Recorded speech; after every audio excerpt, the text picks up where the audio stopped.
Прошу проголосовать. Кто за? Муниципальный совет города Камрад провел очередное заседание. Одним из обсуждаемых тем был вопрос о захвате 700 гектар земли под пастбища. Будут проведены границы их территорий, после чего вопрос о пастбищах будет вынесен на решение муниципального совета. Советником Петром Влах было предложено установить цену за аренду в размере 5000 леев.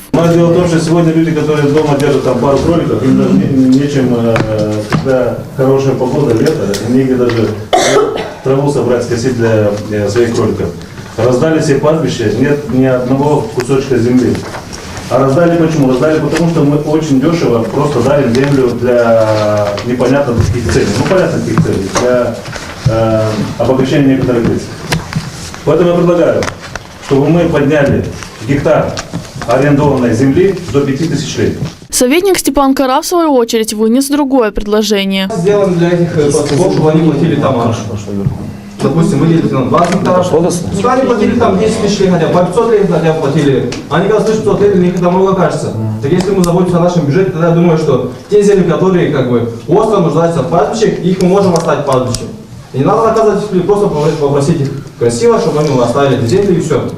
На заседании присутствовал директор профессионального училища города Камрад Николай Константинов, который выразил недовольство с тем фактом, что училище не получает никаких денежных средств, на что получил ответ от советника Петра Влах. В 2012 году, с 2012 года вы вообще не должны уже работать, вас должны были объединить с профессиональным училищем Чадрунга. Николай Константинов выразил мнение, что объединение двух училищ будет иметь отрицательные последствия.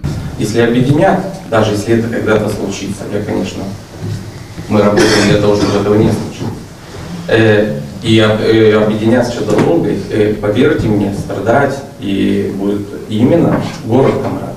Не вся Гагаузия, потому что в Чадрунге тоже хорошие училища, там тоже хороших специалистов готовят. Но вы представьте, что в городе Камрад, в столице Гагаузии, не будет профессионального училища. В связи с празднованием Дня образования гагаузской автономии при мэрии города Камрад выделено 18 тысяч леев на проведение праздничных мероприятий. С праздником поздравил всех жителей председатель муниципального совета Георгий Златов. Все-таки уже 22 года нашей автономии, он уже из маленького подростка уже вырос, уже взрослый парень. И я желаю, чтобы он и дальше развивался гармонично, чтобы все в автономии жили спокойно, чтобы мы вместе в нашей большой стране Молдова нашли будущее нас и наших детей. Телекомпания АТВ присоединяется к поздравлениям и желает всем жителям хорошего отдыха.